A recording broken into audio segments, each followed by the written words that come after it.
malam ini ada kita agak sedikit enteng diskusinya karena tidak membuka Alkitab. Ada sedikit ayat-ayat yang akan saya bahas, tapi tidak terlalu banyak membuka. Karena apa? Karena ada banyak sekali email yang masuk dan pertanyaannya itu tentang hal-hal ini.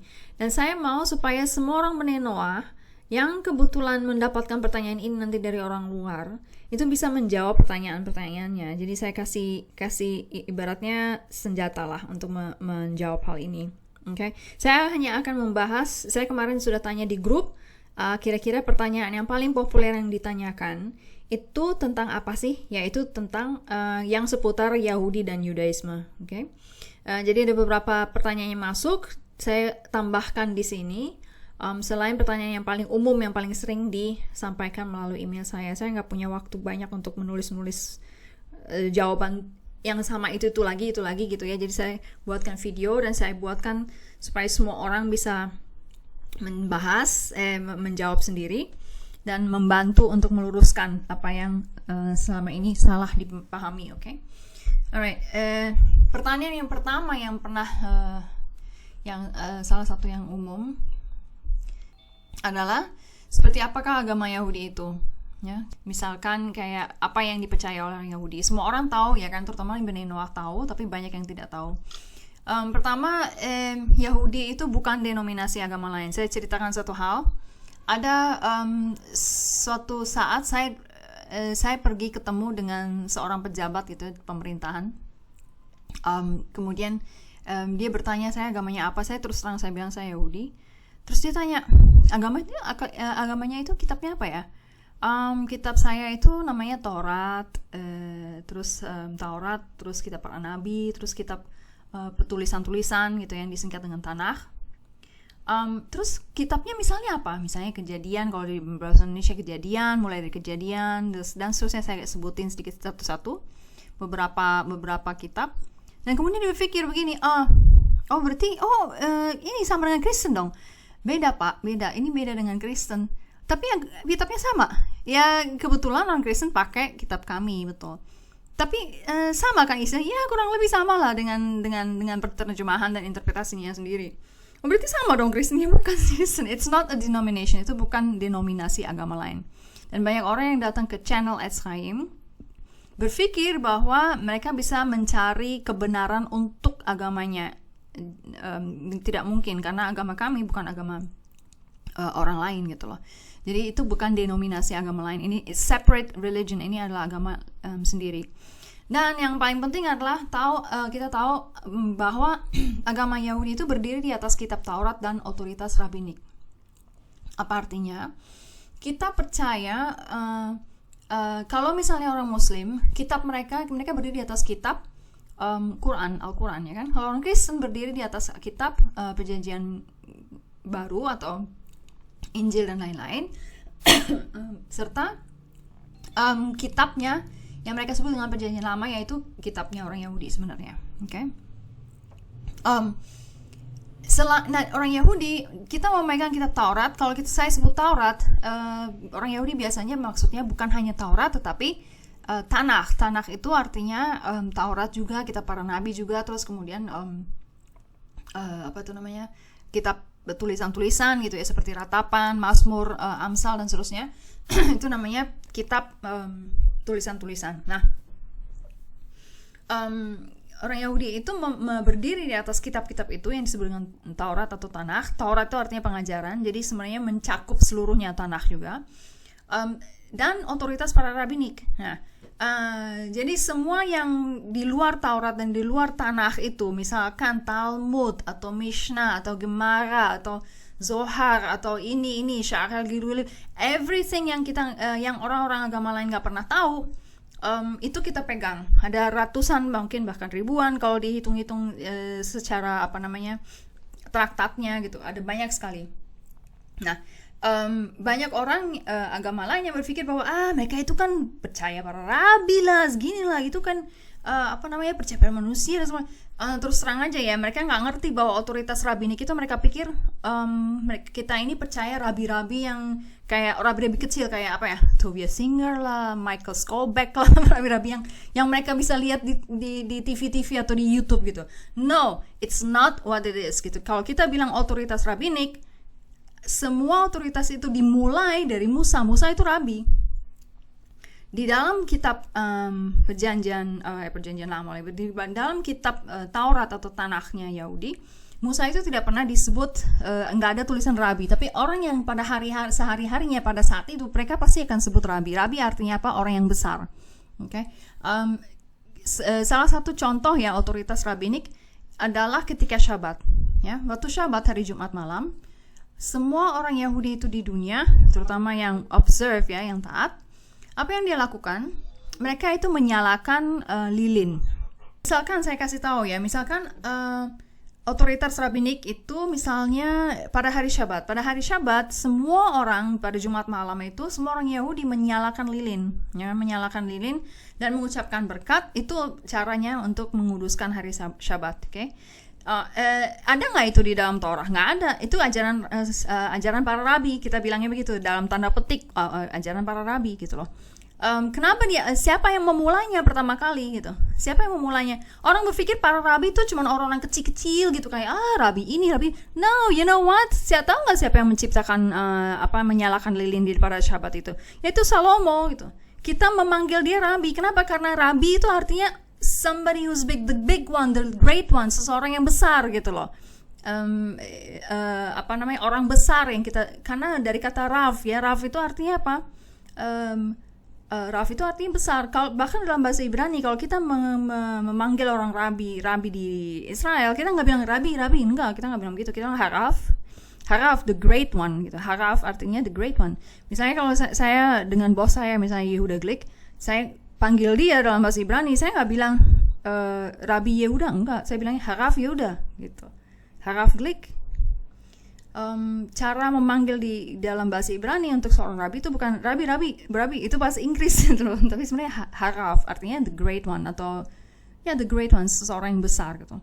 Nah, Salomo adalah rabi atau Harav. Kenapa? Karena dia itu raja, dia besar gitu loh, dan dia punya hikmat yang besar, dia pengajar juga dan seterusnya gitu. Jadi ketika dia menginstitusikan menyalakan lilin pada hari Syabat, itu adalah otoritas rabi gitu. Dan kita percaya dengan itu, kita pegang itu. Dan kalau orang Kristen menghina-hina dia atau orang siapalah agama lain menghina-hina, mereka cuma mikirin rabi. Mereka nggak tahu rabi ini nih adalah rabi yang kamu juga, agama kalian juga hormati, ya kan? Salomo kan, Sulaiman, the same thing, the same person gitu.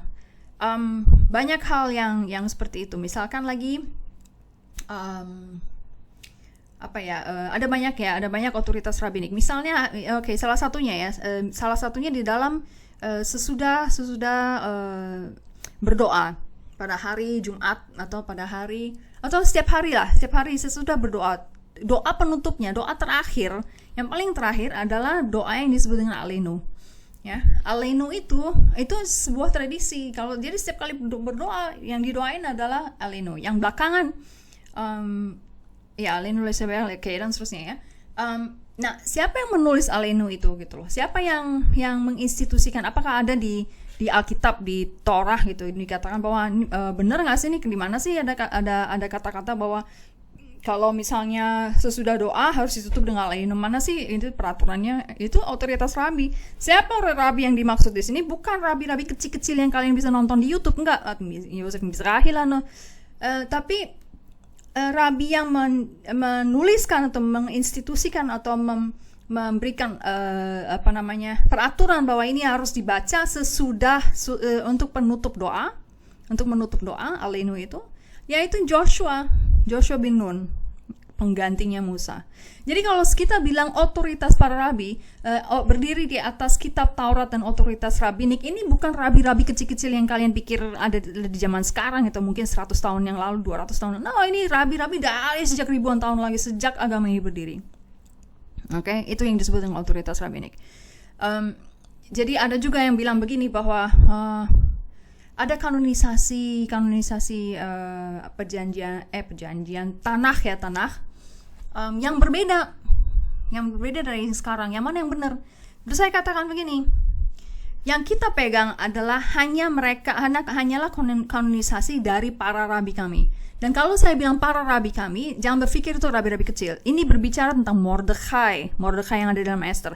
Ini berbicara tentang Ezra, Nabi Ezra yang menulis kitab tersebut. Ini berbicara tentang Nehemia. Ini berbicara dengan semua orang-orang yang kalian pikir itu hanya nabi. Mereka itu adalah rabi, dan mereka itulah yang punya otoritas untuk melakukan itu, untuk memberikannya itu. Okay? Jadi Yahudi itu berdiri bukan hanya atas para kitab Taurat, tetapi juga atas otoritas, berdiri di atas otoritas para rabi. Dan rabinya itu nggak cuman sekedar rabi-rabi kecil. Okay? Jadi tanah yang kita pegang adalah tanah yang dikanonisasi oleh para rabi kami, yaitu mereka-mereka yang orang agama lain pun di sebelah tetangga sebelah menghormati bahwa dia memang orang yang kudus, orang tokoh Alkitab gitu loh. Mordekhai, ya kan, Ezra, Nehemia, orang-orang mereka lah yang melakukan kanonisasi tanah yang sekarang ini. Ya. Oke, lanjut. Nah, agama Yahudi itu bukan agama siar, tetapi punya kewajiban untuk memberantas penyembahan berhala. Itu ada satu orang yang mengatakan bahwa ini Elisheva ini ya ngapain gitu ya, ngumpulin Bnei Noach gitu ya, mengkonversi orang gitu loh. Katanya bukan agama siar. No, jangan salah. Merantas penyembahan berhala itu bukan menyiarkan agama. Karena apa? Kita punya kewajiban untuk Yahudi itu punya kewajiban, Torah itu mempunyai kewajiban untuk memberantas penyembahan berhala. Dari mana culture tersebut, dari mana kewajiban tersebut muncul? Yaitu sejak zamannya Abraham. Ketika Abraham itu keluar dari Haran, terus dia berjalan menuju Kanaan, dia bawa semua orang, keluarganya dia, istrinya, kemudian ada Lot. Kemudian dikatakan bahwa jiwa-jiwa yang dia ciptakan gitu. Jiwa-jiwa yang diciptakan. Apa artinya jiwa-jiwa yang diciptakan atau jiwa-jiwa yang dia selamatkan gitu? Apa itu jiwa-jiwa itu? Jadi orang-orang di sekitar Haran ketika itu yang masih menyembah berhala dan dia didik sedemikian rupa sehingga mereka itu menjadi Bnei Noach. Jadi meninggalkan idolatry, meninggalkan penyembahan berhala. Dan itulah inti dari imannya Yahudi. Keimanan Yahudi adalah mempromosikan bahwa hanya ada satu Tuhan. Tidak ada dua, tidak ada tiga, tidak ada tiga dalam satu, dua dalam empat, lima dalam 10. Pokoknya nggak ada komplikasi seperti itu. Pokoknya satu, tunggal, single, that's it, simple. Okay? Hanya ada satu Tuhan, itu yang harus kita promosikan, dan itu yang punya kewajiban kita adalah sama seperti bapak kita Abraham itu, yaitu bahwa seluruh bangsa ini harus diajarin bahwa cuma ada satu Tuhan. Seluruh bangsa, seluruh dunia ini harus diajarin bahwa cuma ada satu Tuhan, dan itu kewajiban setiap orang. Ya, ini bukan agama siar, tidak membuat mereka Yahudi, tapi membuat mereka meninggalkan penyembahan berhala. Jadi fitnah bahwa saya menyiarkan agama Yahudi itu bull BS. Itu omong kosong, ya kan? Itu sesuatu yang keluar dari yang asbun, yang keluar dari sesuatu dari otak yang tidak paham. Oke, lanjut. Nah, apa itu penyembahan berhala? Definisi dari penyembahan berhala itu di dalam Yahudi atau dalam Taurat adalah segala sesuatu yang adalah ciptaan diambil dan disembah menjadi pencipta. Segala sesuatu yang sebenarnya adalah ciptaan.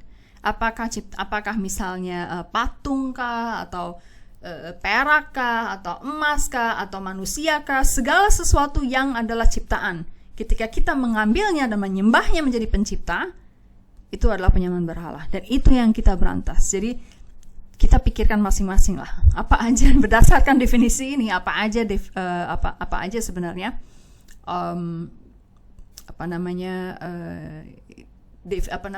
Apa saja sebenarnya yang kita lawan, yang harus kita berantas, yang kita sebut sebagai penyembahan berhala. Okay? Nah, yang berikutnya.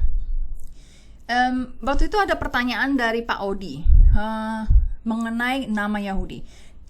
Agama Yahudi itu ada perubahan, ada perkembangan nama, ya kan? Dari zaman dahulu kala, zamannya Abraham, namanya sebenarnya Ibrani. Kata Ibrani dalam bahasa Ibrani, kata Ibrani dalam bahasa Ibrani adalah ivrit, ya. Yang artinya sebenarnya dari seberang. Kenapa Abraham disebut orang dari seberang? Karena dua hal. Pertama, dia berasal dari seberang, seberang sungai, berasal dari seberang daerah. Dan yang kedua, dia berasal dari seberang dengan dalam arti pola pikirnya itu berbeda dengan yang lain. Dia berasal dari seberang, ya. Itu yang disebut dengan ivrit, ya. Jadi kepercayaan itu muncul pertama-tama disebut dengan sebagai Ibrani atau sebagai orang yang dari seberang, gitu kan. Kemudian di zaman Gunung Sinai, di zaman ketika Gunung Sinai turun, mereka hanya disebut sebagai Bani Israel atau Bani Israel, ya. Nanti kita akan bahas apakah di dalam pertanyaan berikut nanti kita akan bahas apakah agama itu keturunan atau agama itu hanya agama, gitu. Nah, di Gunung Sinai dia berubah menjadi Bani Israel. Di pembuangan Babel, mereka itu disebut Yahudi. Kenapa Yahudi? Karena pada zaman pembuangan Babel sebenarnya ada 12 suku tadinya kan. Tapi waktu zaman pembuangan Babel yang 10 itu udah menghilang, ya. Mayoritas yang 10 itu udah menghilang. Oke. Menghilang kenapa? Karena udah dibuang duluan oleh Asyur, bangsa Asyur. Oke. Nah, pada zaman pembuangan Babel yang ada tinggal, yang mayoritas ada tinggal suku Yehuda dan Benyamin. Tentu saja ada suku-suku lainnya, tapi lebih kecil-kecil gitu ya, nggak banyak. Tapi yang mayoritasnya ada adalah suku-suku Yehuda dan suku Benyamin, oke? Dan oleh orang Babel, mereka disebut Yehudi. Yehudi dalam arti suku Yehuda, ya kan? Mereka itu disebut Yehudi karena suku Yehuda tersebut. Sampai sekarang disebutnya Yahudi karena dan berasal dari situ. Walaupun arti nama yang sekarang orang Yahudi dengan dulu Yahudi itu berbeda. Kalau dulu Yahudi itu menunjuk pada suku Yehuda, ya. Tapi kalau sekarang Yahudi itu menunjuk pada semua. Jadi nggak cuma satu suku Yehuda doang, gitu, ya. Jadi ada perubahan arti, ya. Nah, dalam bahasa Inggris Yehudi itu berubah jadi Jews, atau di Jerman jadi Juden, atau di Indonesia jadi Yahudi, bukan Yehudi, ya. Apa artinya Yehudi? Kalau segala sesuatu yang namanya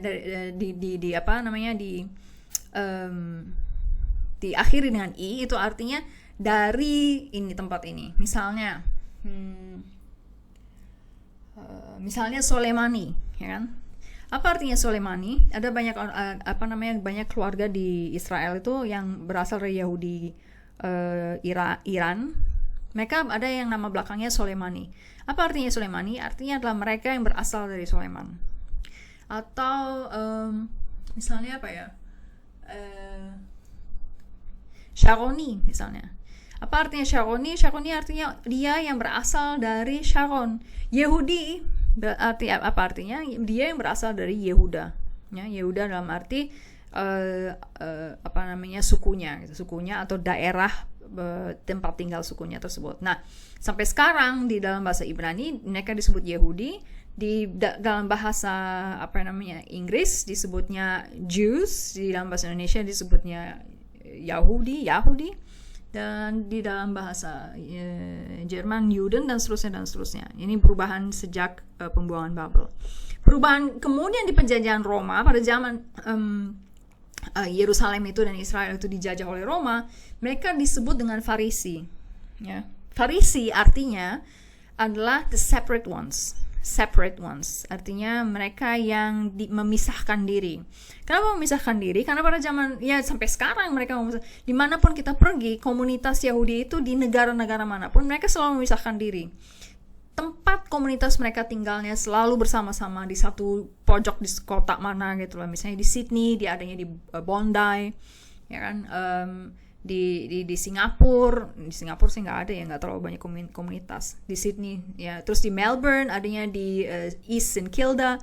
Pokoknya semua daerah Jewish Quarter, semua negara punya daerah seperti apa ya, kalau orang Cina pecinan. Itu adalah daerah di mana mereka memisahkan diri, mereka tinggal dari situ. Kenapa? Karena misalnya ya, pada saat Syabat dia harus jalan kaki, nggak bisa naik mobil ke sinagog. Jadi mereka kumpul semuanya ada tuh. Semua orang bisa jalan kaki dekat kemana-mana. Terus apa lagi ya? Dan mereka itu harus punya makanan yang kosher gitu, makanan yang atau supermarket yang ada yang menjual makanan kosher. Jadi mereka kumpul semua tuh di daerah yang ada supermarket koshernya, ada sinagognya, semuanya pada di situ. Dan mereka memisahkan diri. Kenapa? Karena biasanya sekolahnya pun terpisah, ya kan? Kan mereka harus diajarin pakai bahasa Ibrani, ya kan? Sekolah pun harus terpisah. Dan mereka juga memisahkan diri karena kalau dia kerja dengan orang-orang Yahudi, kerja dengan orang-orang yang non Yahudi itu sulit. Kenapa? Karena siapa tahu perusahaan non Yahudinya itu menuntut dia untuk kerja hari Sabtu. Nah, gimana dong? Ya kan? Nah, orang Yahudi ini kalau dia bekerja sama orang yang non Yahudi, ketika hal itu terjadi dia nggak bisa, gimana caranya? Saya nggak bisa kerja hari Sabtu, tapi kamu kan kerja untuk saya bos kamu, gimana? Mau dipecat atau mau kerja Sabtu? Pasti seperti itu. Jadi akibatnya semua orang Yahudi tidak ada yang lebih suka kerja sendiri atau lebih suka kerja dengan sesama Yahudi, yaitu mereka yang udah tahu tidak akan diganggu gugat kalau tidak bisa kerja, kalau Syabat nggak bisa kerja, kalau Hagim nggak bisa kerja hari raya, ya kan? Mereka memisahkan diri. Itu sebabnya mereka disebut dengan Farisi. Farisi artinya sebenarnya adalah dalam bahasa Yunani the separate ones, mereka yang memisahkan diri. Oke? Pada zaman sekarang mereka disebut dengan ortodoks di zaman modern ini. Nah, Yahudi ortodoks adalah Yahudi yang it's the correct opinion. Ortodoks itu dalam bahasa Yunani artinya doxa opinion atau pendapat atau teori. Orto yang original, yang asli gitu loh. Nah, orang Yahudi ortodoks ini yang menyebut mereka menjadi ortodoks, yang menyebut mereka sebagai ortodoks dalam tanda petik, itu bukan orang Yahudi ortodoks yang memilih kata ortodoks untuk menunjuk pada mereka, ngerti nggak maksudnya? Jadi yang menyebut mereka orang Yahudi ortodoks menjadi ortodoks sebenarnya adalah orang-orang yang non ortodoks gitu loh. Misalnya yang konservatif, yang reform, yang liberal gitu ya, yang humanistik. Orang-orang Yahudi yang seperti itu menyebut orang-orang Yahudi yang dari zaman dulu, ya kan, yang masih sama nih, masih core-nya dan masih berasal dari satu batang ini nih, satu cabang ini, dengan nama yang ngeledek, ortodoks, orang yang dari aslinya, yang masih asli gitu, yang masih kuno gitu. Kenapa ngeledek? Karena menurut mereka zaman ini udah berubah, jangan lagi lah hidup kayak orang zaman dulu gitu loh, ya kan. Kalau sekarang kan trendnya adalah gay itu boleh nikah, ya kan, laki boleh nikah dengan laki, perempuan boleh, itu trendnya gitu. Jadi nggak apa-apa, harusnya bisain aja gitu kan, gitu, ngikutin tren, udah modern kan. Ini kan negara, jangan kayak dulu lah gitu. Jadi itu yang disebut, itu sebabnya mereka menyebut orang-orang ortodoks itu ortodoks. Tadinya sebenarnya adalah istilah yang ngeledek, istilah yang menghina orang-orang ortodoks. Tapi sekarang dipakai untuk memisahkan, untuk menunjukkan bahwa yang mana yang ortodoks nih, yang mana yang benar-benar cabangnya masih dari Ibrani ini, dari yang Abraham ini, dari atas gitu kan.